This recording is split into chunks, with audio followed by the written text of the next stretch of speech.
Bonjour, bonsoir, salut à tous, ici Rager, on se retrouve aujourd'hui pour un autre bilan. Donc on est le... Alors attendez, on est le 27 je crois, bon en fait j'enchaîne les trois bilans d'affilée, hein. Pourquoi? Parce qu'au moins comme ça me permettra d'être en avance. Et donc comme vous avez pu le voir dans le titre, on va aujourd'hui parler de mes mangas, autres que One Piece bien évidemment. Donc même si j'ai toute ma collection sous les yeux, d'ailleurs entre parenthèses, il me manque 4 tomes, il faut que je les demande à ma mère, et donc on verra ça plus tard. Et donc voilà, donc je vais parler un peu de tout ce que j'ai, toutes mes collections. Donc au début, je voulais vous en faire aussi une vidéo, mais je pense que je ferai des incrustations tout simplement, parce que moi, comme ça, c'est moins prise tête pour moi, et ça me fera faire un travail de montage derrière. Et comme j'aime bien faire les montages, bah ça tombe bien. Donc premier manga dont je vais vous parler, bah non, bah déjà je vais vous parler en général. Moi cette année, parce que l'air de rien, c'est bilan 2013, il faut que je parle de cette année 2013. Euh, j'ai été très pauvre en manga. Voilà, grâce au scan de Naruto, One Piece, Toriko, Beelzebub et alors Hunter x Hunter, j'ai quand même pu, voilà, j'ai quand même pu avoir être assez riche à niveau manga tout ça. Mais sinon concrètement, les collections que j'ai commencé, j'ai pas pu les continuer. Et ça me dégoûte assez. Bon après j'ai pas 36 milliards de collections, j'ai trois collections. Euh, et quand je vous dis collection, c'est vraiment collection, quoi.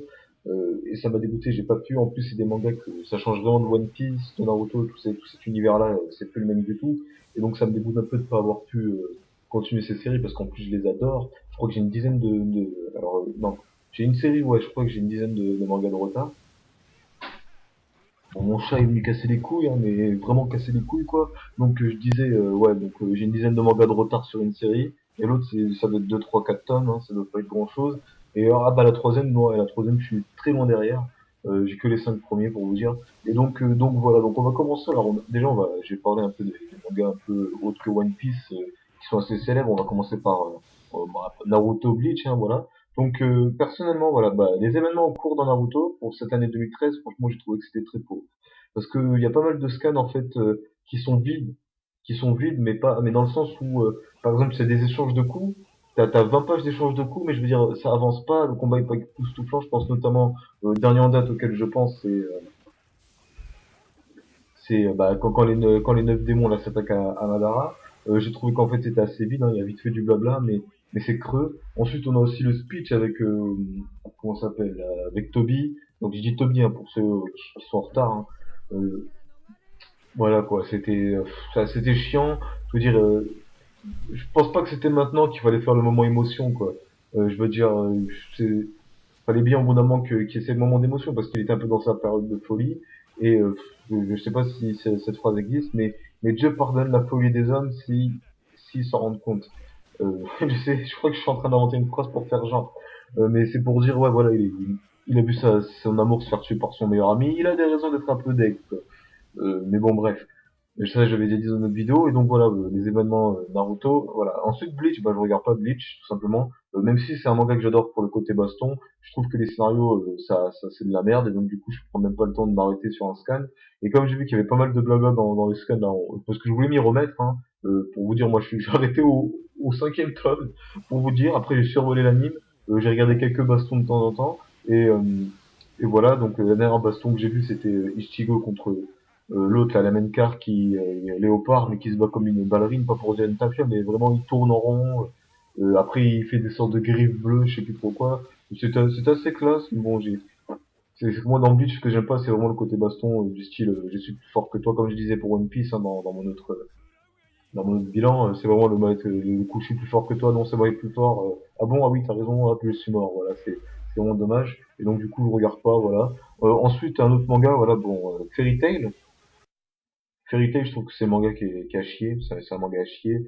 Je n'insulte pas ceux qui regardent, hein, chacun est libre de regarder ce qu'il veut, mais quand je dis c'est à chier, c'est vraiment pour moi, parce que ça me frustre en fait ce manga, parce que j'ai le tome 11 sous la main d'ailleurs, parce qu'on m'avait offert pour mon anniversaire il y a 2 ans ou un an, je sais plus. Je veux dire, je suis en train de regarder, je sais pas, c'est c'est vide en fait, c'est vide. Je veux dire, la baston est pas époustouflante. Les pouvoirs sont super intéressants. Le coup, par exemple, là je vois il y a un mec qui a une magie des cartes, peut se défendre. Mais je trouve vraiment c'est vide quoi, c'est vide d'intérêt, c'est on dirait une parodie de One Piece par moment parce que il y a à peu près la même façon de penser, mais c'est pas super intéressant, je veux dire. Par exemple, je regarde Erza, je veux dire, je la vois sur moitié à poil et tout, ouais, mon dieu, des boobs. Voilà, c'est vraiment ça, c'est vraiment un manga pour les gars de 12 ans, quoi. Personnellement, je trouve qu'il est assez vide. Et pas mal de combats, en fait, j'étais dégoûté du résultat, parce que là, par exemple, j'ai le combat Jubia contre l'autre, là, avec Aquarius, l'autre avec ses cheveux. Et je veux dire, c'est vite, quoi. Il y a toujours, il veut toujours un peu trop en rajouter sur le côté émo, mais en fait, c'est vraiment le côté où on prend rien au sérieux, à part quand le méchant dit qu'il est méchant, je sais pas, franchement, je sais pas, moi j'aime pas. Voilà, c'est tout. Après, j'ai pas trop d'arguments. J'avais accroché aux 2 premiers tomes, mais au fait, euh, une fois, en fait, voilà, c'est à la fin du combat contre le mec de Tornade où je me suis dit, non, c'est de la merde. C'est quand, comment il s'appelle, Happy, énerve Natsu en lui disant que Gray l'aurait battu, voilà, ça m'a déçu. Ensuite aussi, ce que j'ai pas aimé, c'est qu'il a mal exploité le fait que c'était une guilde, parce que ce qui est bien avec une guilde, c'est que t'as plein de personnages, et donc ça m'a un peu déçu que ça tourne autour tout le temps des mêmes personnages, des 4 mêmes personnages, et quand je dis les 4 mêmes, c'est Erza, Gray, Natsu, Lucci. Natsu, Lucci, voilà, Lucie. Natsu et Lucie, je comprends, voilà, c'est les personnages principaux. Elle est encore Gray à la limite, mais Erza, comme on nous la vend, elle est trop inatteignable. J'aurais bien aimé en fait qu'ils se concentrent un peu plus sur les autres de temps en temps pour qu'ils aient un peu plus de profondeur parce que du coup c'est des figurants, la guilde c'est une guilde de figurants quoi. Et donc on s'en rend même compte plus tard qu'en fait ils sont pas puissants, la puissance tourne autour des mêmes membres de la guilde quoi, c'est vraiment juste des bouches-trous. Ensuite il y a Death Note, alors je revois le premier tome de Death Note, bon Death Note on n'en parle plus besoin de le présenter, c'est un manga qui a bien marqué parce que ce qu'il faut savoir, Death Note, je pense que ce qui a vraiment marqué en fait, c'est que c'était un peu, comment dire, pas spécialement parce que voilà, c'est pas le cahier de la mort, c'est une super idée, oh mon dieu, il peut tuer les gens en écrivant leur nom. Euh, ça s'inspire de trucs vaudou qui existent ou je sais pas quoi, des gens qui ont des malédictions. Je veux dire, là d'où je viens, il y a plein de trucs comme ça. Hein, enfin là d'où je viens, du Gabon, là, de mon pays d'origine, il y a plein de sorciers, des conneries comme ça qui peuvent sûrement prétendre faire la même chose, parce qu'après le faire, je sais pas trop. J'ai jamais voulu tester, quoi, parce qu'on sait jamais. Euh, voilà, quoi, c'est Death Note, quoi. Moi, j'ai bien aimé jusqu'à ce que elle meure. J'ai quand même regardé la suite, mais ce qui m'a dégoûté, c'est quand Melo meurt. Quand Melo se fait tuer, j'ai été dégoûté. Voilà, c'est dit. Je veux dire, je sais pas, Nero Melo, c'était vraiment des personnages intéressants. Même si elle est morte, ça peut dégoûter. Je veux dire, il faut continuer à avancer dans la vie, quoi. Hein. Faut bien, ça a surpris tout le monde, je pense, hein, parce que du coup, si on s'était attendu à ce qu'elle résoudre l'enquête, je sais pas, ça aurait été trop facile. Par contre, c'est la fin, moi, qui m'a un peu déçu. Je veux dire, donc ouais, je suis elle, je suis Kira. Je veux dire, voilà, depuis le début, c'est moi, c'est vraiment con parce qu'en fait, quand tu regardes, par exemple, regardez la série abrégée, vous vous rendez compte qu'il fait plein d'erreurs en fait. Bon après je pense que c'est un peu voulu quoi. Que parce que c'est un adolescent, il se prend trop au sérieux, voilà, il a envie de tuer les gens, il se prend pour un dieu, normal. Donc Death Note, voilà, c'est Death Note, j'ai pas besoin de présenter, je me suis acheté tous les tomes puis je les ai revendus parce que j'avais besoin d'argent. Et donc voilà, ensuite là j'ai sous les yeux, j'ai Shin-Chan, ça fait longtemps là je vais arriver dans les vieux mangas là. Donc je vais vite fait les passer. Shin-Chan, manga que j'adore. C'est le meilleur manga d'humour que j'ai pu voir après Full Metal Panic Fumofu. Ensuite, j'ai Ranma 1,5, Ranma 1,5 qui est le manga que je regardais le plus dans mon enfance. Et après ouais, non, ouais, enfin, quand je dis dans mon enfance, hein, c'est pas comme One Piece, hein, parce que One Piece, ça m'a suivi. Ranma 1,5, je trouve que ça a mal vieilli, parce qu'en fait, il y a plein de moments, il y a plein d'épisodes que j'aimais pas parce qu'il se passait rien. Ensuite, il y a Dragon Ball. Dragon Ball, c'est Dragon Ball. Et j'ai rien à dire. Blade par contre. Blade, alors du coup moi j'ai le tome 2, alors voilà c'est le vieux, c'est pas le Blade du style avec Pégase, Léo, je sais pas trop quoi d'ailleurs que j'adore, hein, d'ailleurs hein, je regarde toujours avec le même cœur d'enfant. Et voilà moi c'est le vieux Blade, je me rappelle un jour, je vais vous expliquer, j'avais une toupie et en fait voilà je l'ai en ce moment là la technique dont il parle. Il avait une technique de lancer dans le manga. Je vous explique, c'est un truc tout con. Alors, je pense que j'essaierai de vous imaginer ça. Alors, on a la toupie bleue, mais on lance d'une certaine façon. Alors, avec le truc, ça, lui, il approchait sur le côté, et pendant qu'il lançait, il faisait tourner. Et moi qui regardais le dessin animé, j'ai voulu faire la même chose, ma toupie, je l'ai défoncé. J'étais dégoûté, et depuis, j'ai arrêté de regarder Beyblade. Bon, après, j'ai recommencé avec Pegasus, alors c'est quoi, c'est Metal Fusion. La Metal Fusion, alors attendez, Metal Fusion, Metal Master, non, c'est pas Metal Master, c'est Metal Fusion. Et t'as le Master, après t'as la troisième là où ils font le tournoi du monde. Et celui-là, non c'est celui-là, ouais. Non, t'as Metal Fusion, tournoi du monde, puis avec les trucs, Metal Fury, voilà. Metal Fusion, Metal Master, Metal Fury. Et ensuite t'as l'autre, là, t'as 0G ou je sais pas trop quoi. Bon lui j'ai arrêté de regarder. Parce que ce que j'aime pas, voilà, dans certains mangas, c'est quand ils veulent léguer un peu les trucs à une nouvelle génération. Je veux dire, tu t'attaches à tes personnages. Moi mon préféré c'était celui avec le lion. Donc là je pense qu'on est rigole, il dit oh putain il parle de Belé, mais moi j'ai regardé les 3 saisons d'affilée, hein. J'ai kiffé sévère. Mon préféré moi c'était celui avec le lion, parce que je kiffais trop le personnage quoi. C'est le Vegeta de Blade Blade quoi. Il mérite trop d'être pris plus au sérieux. Et voilà, après moi ce que j'ai pas aimé en fait c'est la fin de Metal Fury ou Metal Master, mais du coup je confonds les deux. Quand Ryugu ou Ryuga il donne son pouvoir à l'autre, non c'est ridicule. Et j'ai pas du tout aimé la fin. Voilà, ensuite voilà, c'est tout. Ensuite, voilà, on va aller un peu dans les autres mangas, les mangas que je regarde vraiment en ce moment. Et on va attaquer d'abord par un shonen que je regarde, parce que le reste c'est du seinen, donc c'est un peu plus pour adultes, bande de coquins. Bref, Blazer Drive. Alors, ce manga, c'est le frère du mec qui a fait Naruto, qui le fait. C'est Seishi Kishimoto, et franchement, je le conseille. Je le conseille parce que j'aime bien, pour pas dire que j'adore.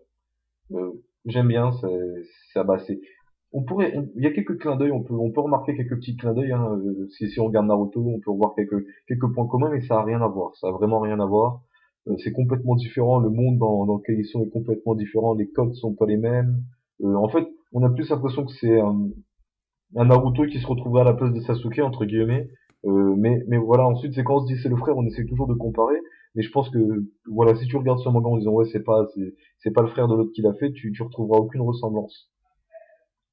Voilà, donc du coup je vais pas en dire plus, hein, parce qu'au fond le scénario c'est pas super intrigant, mais c'est vraiment le pouvoir, les combats, les personnages. Moi qui souvent critique certains mangas parce qu'ils ont pas de comment dire de scénario, celui-là on s'en fout un peu en fait qu'il y ait pas de scénario parce que on veut juste en fait les voir avancer, voir le personnage. Bon, on retrouve un peu ce qu'on aime dans les shonen quoi. L'amélioration du personnage, hein, qui est au début c'est un mec, c'est le chef d'un petit gang de merdeux, et ensuite au final là, tu vois à la fin il fait des trucs de malade avec ses fils et la foudre, bah, c'est super complexe. Ensuite, pour rester dans le shonen, bah, Hunter x Hunter, bah, je regarde surtout l'anime en ce moment. Le manga, j'ai acheté un tome parce que je voulais suivre cette façon, puis je me suis dit, attends, j'ai acheté le tome, mais il y a l'anime 2011 qui est sorti. Et donc voilà, et en plus, pour pas vous mentir, je trouve que voilà, surtout l'édition française, elle censure trop, et en plus les dessins ils sont trop bâclés, alors que l'anime c'est juste magnifique, quoi. Euh, Rien d'autre à dire. Par exemple, bah là où je suis, c'est à la mort d'un certain personnage. Voilà, ce qui me dégoûte un peu dans ce manga, par contre, ça c'est la mort de beaucoup de personnages inutiles. T'as trop de personnages qui meurent de façon inutile et c'est horrible. C'est horrible quoi. T'as pas l'impression que leur mort apporte quelque chose au scénario, il y a aucune émotion. Voilà, c'est un mec qui meurt quoi. T'as plus l'impression que c'est ça. Euh, Ça bon, il y a que un seul personnage qui meurt et qui apporte un peu une intrigue dans le sens où plus tard les fourmis chimères découvrent ce que c'est le naine grâce à cause de lui, hein, pas grâce. Euh, mais sinon pour le reste c'est vraiment ça me dégoûte la mort de certains personnages parce qu'il y a plein de personnages sur lesquels on te balance des intrigues. Je pense notamment à une certaine fourmi chimère, à deux même. T'es comme ça, t'en as un, tu t'attends, tu te dis putain lui il prépare du lourd, il veut comploter tout ça, ça veut dire qu'il est puissant. L'autre tu te dis ah il a un nouveau pouvoir, putain ça va être du lourd et les deux meurent comme des grosses merdes et donc du coup t'es dégoûté quand tu regardes ça, alors que tu commences à kiffer quoi. Ensuite, il y a quoi d'autre? Bah, il y a aussi des personnages qui disparaissent. Bon, ça, c'est pas trop grave, quoi. Par exemple, je dis ça, je pense à Enzo. Je pense qu'on le reverra un jour ou l'autre, quoi. C'est obligé, quoi. C'est un personnage qui était super puissant quand même à l'époque. Hein. Il était pas loin du niveau d'Hisoka, hein, d'après Killua. Euh, Pas pour pas dire qu'il avait son niveau, mais pour vous dire voilà quand même. Hein, je pense qu'il est plus puissant qu'un comment il s'appelle, qu'un Kurapika. Voilà, c'est comme ça qu'il s'appelle. J'ai hâte de le revoir. Euh, voilà. Ensuite, voilà, j'ai pas grand chose à dire parce que comme pour One Piece, c'est pas comme si je kiffais le manga à fond. Certes, j'attends chaque semaine que l'épisode sorte. Et d'ailleurs là, je vais aller voir s'il est pas sorti. Mais c'est pas pareil que One Piece, quoi. Ensuite, bah, il y a Toriko. Bah, alors, Toriko, je le conseille à tout le monde. Voilà, parce que Toriko, je considère que qu'il va faire comme One Piece, quoi. Il va faire comme One Piece, bon, un peu moins abusé, pas aussi long. Parce que là où on en est, on voit que ça commence un peu à mettre en place des combats finaux, quand même. Le scénario va quand même commencer un peu plus se développer. De toute façon, avec tous les personnages qui sont apparus, on peut pas en créer plein d'autres. Il n'y a pas 36 milliards de possibilités. Certes, il y a le monde gourmet qui est immense et donc du coup, il pourrait y avoir plein de lieux qu'on pourra explorer. Mais quand je dis que ça va vite accélérer, je pense d'ici 5-6 ans, je pense qu'on aura la fin, voilà. Pour pas dire moins. Après, si le manga marche bien, je pense dans les autres pays, je pense qu'il continuera autant. Ensuite, il y a quoi d'autre? Ensuite, Toriko, j'en dis pas plus, hein, parce que c'est un truc que je conseille à tout le monde. Euh, j'ai regardé une vidéo qui disait pourquoi est-ce qu'il faut regarder Toriko, mais cette vidéo, je la conseille à personne d'aller regarder, parce que c'est pas une vidéo qui conseille vraiment pour Toriko, c'est une vidéo qui résume Toriko. C'est pas pareil. Si je devrais donner 3 conseils, moi, pour regarder Toriko, c'est parce que l'univers autour de la bouffe est tourné d'une façon magnifique au niveau des combats et au niveau de l'univers lui-même, parce qu'il y a tout qui est comestible, à la limite. Ce qui est intéressant au niveau des combats, c'est que chaque personnage a en fait un pouvoir qui est en rapport avec l'aliment, quoi. Soit avec l'aliment, soit avec la chasse. C'est impressionnant. Par exemple, je pense à Toriko, lui qui utilise couteau fourchette pour se battre. Ensuite, il a un pistolet à clous, je sais pas trop quoi. Bon, ça, j'ai pas super bien compris où était le rapport avec la cuisine. Ensuite, il a un truc pique à glace, hein. Bon, je sais plus trop c'est quoi. Et même le narrateur, enfin même l'auteur, il sait pas ce que c'est parce il a pas du tout mis en avant. Ensuite, on a l'autre Coco, qui utilise le poison. Bah, poison, nourriture. Ah, c'est tout à fait compréhensible, hein. La nourriture empoisonnée, il y en a eu à toute époque. Il y en a encore à notre époque, même, hein, pour vous dire.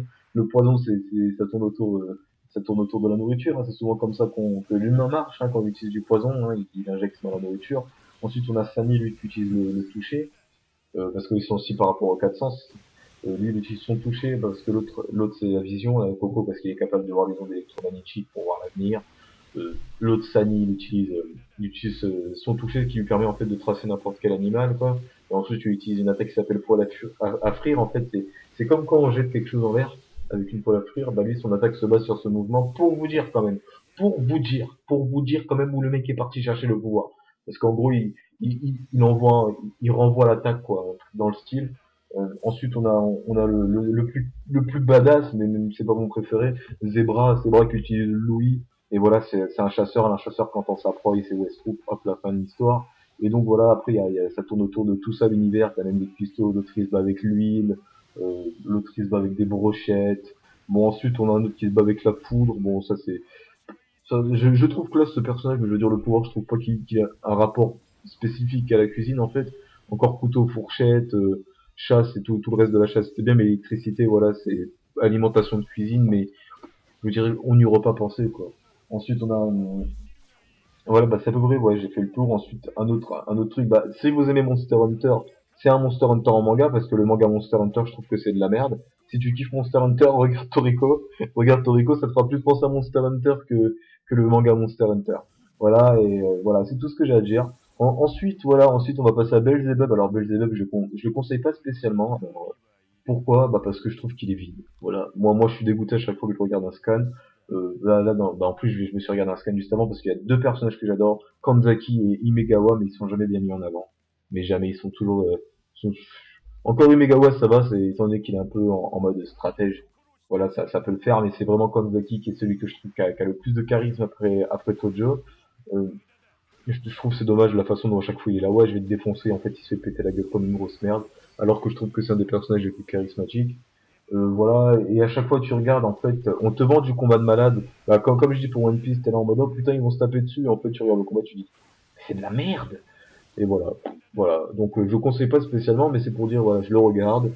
J'ai pas regardé depuis le début. En fait, moi aussi, j'aime bien le coup de la marque des rois. J'avais kiffé en fait parce qu'en fait, Kanzaki, j'attendais en fait qu'il ait un power up et le coup de la marque des rois, ça a apporté ce power up, mais qui a été super mal utilisé derrière. Et voilà. Ensuite, il y a quoi ensuite, quel autre manga j'attends? Bah voilà, j'ai fait le tour. Voilà, j'ai fait le tour de tous les mangas que je regarde, en shonen en tout cas. Ensuite, on va passer au seinen, donc j'en ai pas 36 milliards aussi, j'en ai que deux. Et franchement, je les conseille énormément. Alors, le premier, je vais le conseiller pour tout le monde, pour tout public, voilà, pour tout public, je le conseille parce que ça respecte un peu les codes d'un shonen, mais c'est un peu plus intelligent les combats, il y a plus de stratégie. On voit bien qu'il y a plus de recherche derrière, voilà, il n'y a pas de super pouvoir, donc ceux qui sont là, qui trouvent que les mangas c'est un peu chiant parce que voilà, il y a trop de super pouvoirs. Je vous le conseille vraiment, c'est très terre à terre, c'est vraiment très réaliste. Bon, un peu un côté futuriste hein, dans certaines technologies qu'on peut voir, mais franchement c'est très stylé. C'est jusqu'à ce que la mort nous sépare. Alors je vous explique vite fait l'histoire. Alors attendez, j'ai le tome 1, je vais vous lire tout simplement le résumé. Ah là là, hop là. Alors, le jeune, la jeune Haruka Toyama possède un pouvoir singulier, celui de prédire l'avenir avec une précision de 90%. Ce don fait d'elle une proie pour toutes les organisations mafieuses et les grands groupes industriels de tout le pays, qui veulent, attends, mais c'était un point, bon, bref, qui veulent l'exploiter pour leur propre compte. Alors qu'elle essaie d'échapper à ses ravisseurs, elle croise un aveugle dans la rue. Ouais, j'avais sauté une ligne. Elle comprend aussitôt que cet homme est le seul à pouvoir le sauver. Une chasse à l'homme passionnante issue du magazine Young Gangan. Bref, voilà. J'espère que ça vous aura donné envie, mais en gros, je vous explique. Ce qu'il faut prendre en compte, c'est voilà, cette gamine, c'est juste un prétexte pour le héros, pour se taper en fait. Le mec, il lui dit, je te protégerai simplement parce que grâce à toi et toutes les personnes qui veulent te kidnapper, tu vas m'attirer beaucoup d'adversaires intéressants. Et donc voilà, et ensuite après il commence par prendre au fur et à mesure son rôle au sérieux quand même, parce que lui il travaille dans une organisation qui protège les gens sans limite en fait, c'est une organisation qui ne considère ne pas avoir de limite, voilà parce que par exemple la police elle respecte un protocole, eux ils ont appris, ils ont un peu leur protocole quand même, hein, mais voilà ils attendent pas par exemple d'avoir un mandat ou d'avoir l'autorisation de l'État ou que l'autre soit jugé coupable par la juge, tu vois, s'ils savent que c'est un coupable, hop là, tac, il le défonce sans attendre, même s'il n'y a pas de preuves, rien. Et voilà, c'est un peu les Robins des Bois des temps modernes. Et donc c'est une organisation mondiale, et donc voilà, lui il en fait partie, mais c'est juste un prétexte pour se taper. Et vraiment les combats sont juste super passionnants. En plus là où j'en suis, il y a un nouveau personnage qui est apparu, il apporte plein d'intrigues, il y en a même un deuxième. Et voilà, et dans beaucoup de mangas, je critique en fait certaines choses qui, comme quoi ils mettent pas en avant certains personnages, qui font apparaître des personnages on dirait pour caser quoi, pour dire ouais c'est un adversaire, mais toutes les adversaires tous les adversaires qu'il y a dans ce manga, ils ont chacun leur rôle, chacun leur technique, chacun leur moment de gloire, et donc du coup, à chaque fois que t'as un nouveau personnage, tu sais que ce personnage, il va apporter quelque chose d'intéressant à l'histoire, et donc du coup, t'es dedans du tome 1 jusqu'à, moi je l'ai jusqu'au tome 14, je crois, et donc voilà, et donc du coup, il fait partie des mangas que j'ai pas pu continuer, parce que je crois qu'ils sont au tome 22 maintenant, et donc du coup, voilà, je le conseille vraiment à tout le monde. Pour ceux qui veulent un peu sortir des shonen normales, voilà, ça apporte un côté un peu plus adulte au manga, parce que l'air de rien, il y a quand même, bon, un scénario, c'est un peu, tu fais pas attention au scénario parce que les combats, t'es dedans, mais le scénario, voilà, c'est pas du vent. Je vais pas après dire que c'est un scénario de malade, mais voilà, c'est réfléchi quand même, parce qu'il faut savoir que là où on comprend que c'est différent, par exemple, d'un Oda ou d'un truc comme ça, c'est dans le sens où il y a deux travailleurs. Et c'est pour ça, bon, pour ceux, si, je sais pas si j'ai encore posté la vidéo de mon manga, c'est comme ça que je vais avoir envie de travailler. Il y a Hiroshi Takashi, Tashige, ou je sais pas trop, Takashige, euh, voilà, c'est le scénariste. C'est le scénariste, tout simplement, il écrit l'histoire. Enfin, il écrit l'histoire, je sais pas ce qu'il fait exactement, mais c'est lui, voilà, qui écrit l'histoire. Alors, je sais pas si après il fait, par exemple, ce que moi je fais, les émus, tout ça. Et donc, du coup, ça permet en fait, tout simplement, ça permet au dessinateur comment dire. Bon, après, je suis sûr que le dessinateur, lui aussi, il lui apporte des idées, tout ça. Je pense que les deux, hein, ils échangent des trucs. Par exemple, le scénariste dit, ouais, moi, je veux que tu dessines comme ça. Et le dessinateur, il dit, ah, tiens, ça pourrait être sympa si le personnage, il lui arrive ça. Et voilà, donc le dessinateur, j'ai pas dit son nom, Double S. Voilà, donc ça se travaille comme ça. Et donc, du coup, tu vois bien que le manga est complet sur les deux points. Les dessins sont super bien travaillés. Et le scénario est lui aussi super bien travaillé. Et en plus, je suis en train de regarder la première page et hop là, directement dedans. C'est ça que j'ai kiffé en fait. Et donc du coup, voilà, je le conseille à tout le monde, tous ceux qui veulent sortir des shonen, voilà. Je vous le conseille, c'est un bon seinen. Vous pouvez le trouver genre à la Fnac, à Virgin, alors si vous en avez encore dans votre ville, parce qu'à Nice, Virgin a fermé. Euh, dans votre magasin de manga amateur, hein, alors indépendant on va dire. Et voilà. Donc ensuite, voilà le deuxième manga que je vous conseille. Alors je vais me lever, je vais aller chercher pour vous lire le résumé.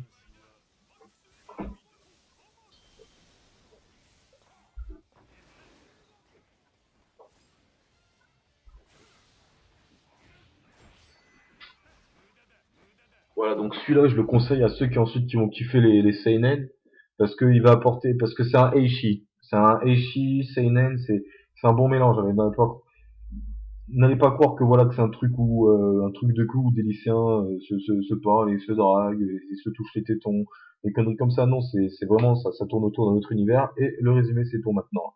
Un paumé se retrouve à la tête d'un gang. Et en plus, il est amoureux d'une fillette à tomber par terre. Ça promet. Débarqué en Corée pour retrouver sa bien-aimée, Kane se retrouve propulsé en tant que chef de gang. En voulant aider la serveuse de leur banque préférée, Ken et sa bande se frottent à la mafia locale et subissent une défaite qui leur fait prendre conscience de leurs limites. Les 5 compères se retirent dans un temple situé sur le mont Jiri afin de suivre un entraînement dragonien. Un manga choc servi par un graphisme percutant. Et donc là, je pense que ça va tirer la même façon de faire. Alors, je me suis jamais vraiment renseigné. Donc, j'ai pas les noms sous la main. Mais bah, il y a même pas de nom. Pour vous dire. Non. Ouais, c'est Boichi. Et donc voilà, c'est vraiment un manga comme ça. Donc il y a de tout. Il y a de la baston à l'état pur. Par exemple, la baston du premier tome contre le colosse là. Donc si tu lis la série, tu verras de quoi je parle. Ça m'a trop fait penser à un Street Fighter quand j'ai vu ça. Pour vous dire, hein, il n'y a pas de Hadoken, mais voilà, c'est assez stylé. Donc moi je trouve que c'est un manga super intéressant. Je veux dire, comme ça quitte aussi le monde du seinen et en plus de ça, de l'autre côté, t'as un humour putain de déjanté, mais c'est un truc de malade. Donc certes, il n'y a pas tous les personnages qui sont bien mis en avant, mais je veux dire, ça se rattrape par tous les par tous les boobs et tous les culs que tu vois. Et après, tu t'en bats les couilles. C'est voilà, c'est un bon seinen quoi, un bon mélange Eishi et baston. Donc du coup, il y a de tout pour plaire aux mecs qui ont des couilles quoi. T'as des meufs à poil et t'as des mecs qui se tapent sur la gueule. Voilà, t'as de tout. Et donc voilà, je le conseille à tout le monde.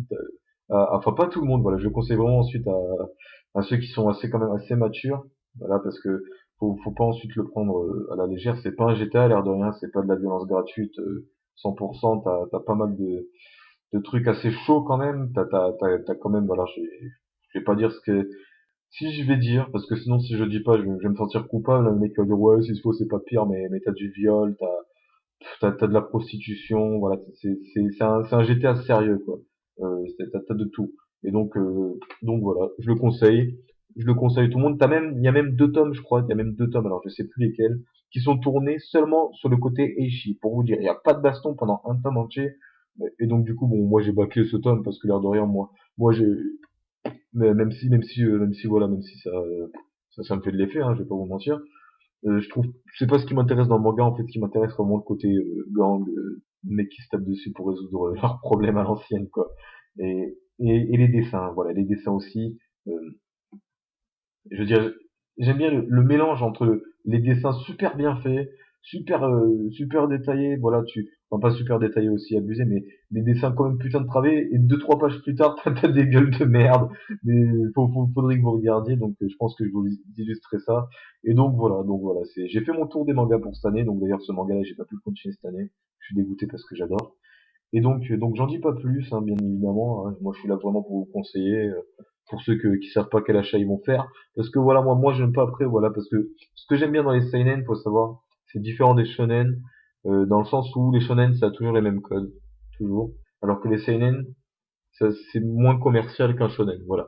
Je le dis concrètement, les shonen, c'est devenu commercial, déjà de un, t'as quasiment tous les shonen ont quasiment le même style de dessin, euh, c'est horrible, c'est horrible, alors que je vous montrerai les 2 seinen dont je vous parle, que ça va être, voilà, ça va être jusqu'à ce que la mort nous sépare et Sunken Rock, voilà, bah j'ai même pas dit le nom du manga, mais quelle merde, Sunken Rock, et vous allez voir, les dessins sont complètement différents, et donc du coup, c'est même, tu peux redécouvrir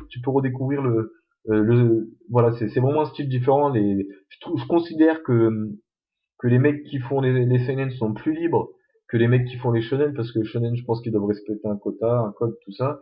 Mais après, faut savoir aussi que comme c'est pas des grosses productions, déjà de un, il y a pas d'anime.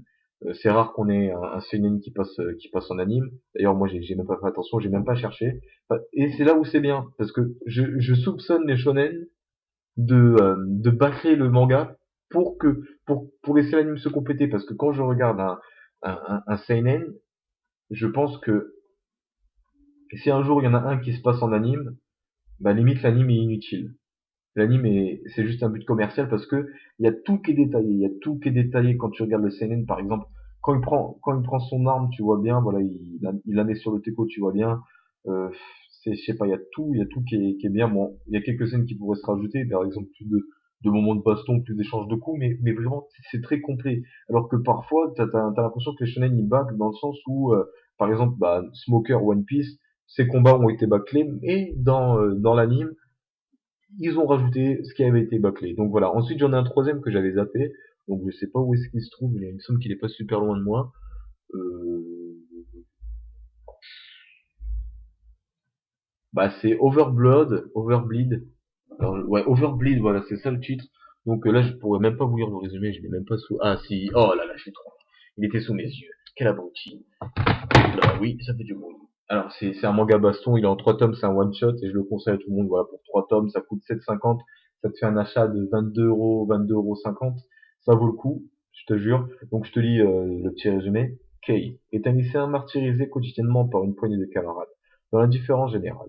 Usé par ces humiliations incessantes, il accepte l'étrange proposition de son ami d'enfance, Akira. Se suicider ensemble. Ouh, mettre fin au cauchemar. Mais ce jour-là, Kei en réchappe et pas Akira. Des mois plus tard, le jeune homme découvre avec stupéfaction sur internet un site de combat de rue. Sur plusieurs vidéos mises en ligne, un Akira méconnaissable inflige une correction mémorable à ses adversaires. Que s'est-il réellement passé? Pour le découvrir, Kei n'a plus qu'une solution, s'inscrire à son tour sur le site pour, de combat en combat, remonter jusqu'à Akira. Et encore, c'est un Young Gangan, et d'ailleurs les trois sont tous les trois sortis des mêmes éditions, hein, qui on, pour vous dire, voilà, c'est pas un hasard. Et cette fois-ci, c'est par 28 rounds. Et là, c'est différent. Là, les dessins sont moins bien travaillés, mais ça apporte un côté au manga. J'ai fait découvrir ce manga à un collègue à moi. Il m'a dit qu'il aimait bien le côté un peu brouillon qu'il y avait, moins pire. Je sais pas si ça te dit, mais moins flagrant, voilà, moins flagrant que dans Hunter x Hunter, parce que des fois le mec il te sort vraiment un brouillon. Alors que là, tu vois que c'est complété, mais que c'est vraiment le style de dessin des personnages qui fait brouillon.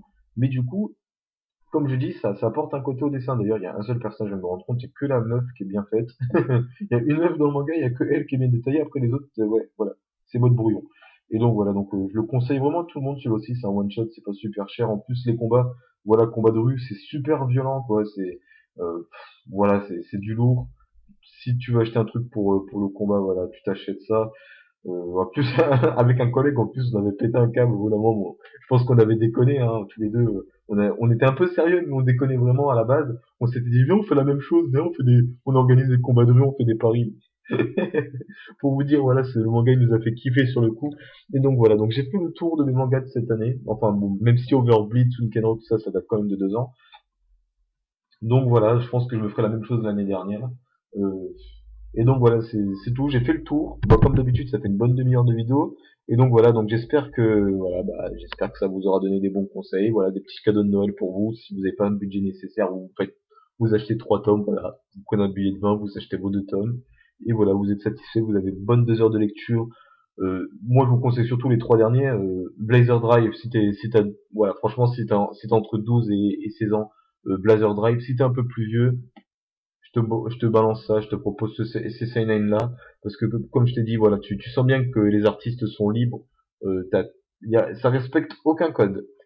J'ai regardé, et les trois ne respectent aucun code. Alors il y a vite fait Sunkenrock, bah, qui, avec l'entraînement dans la montagne, voilà, mais bon, ça dure un tome, quoi, hein, pour vous dire, c'est vite fait.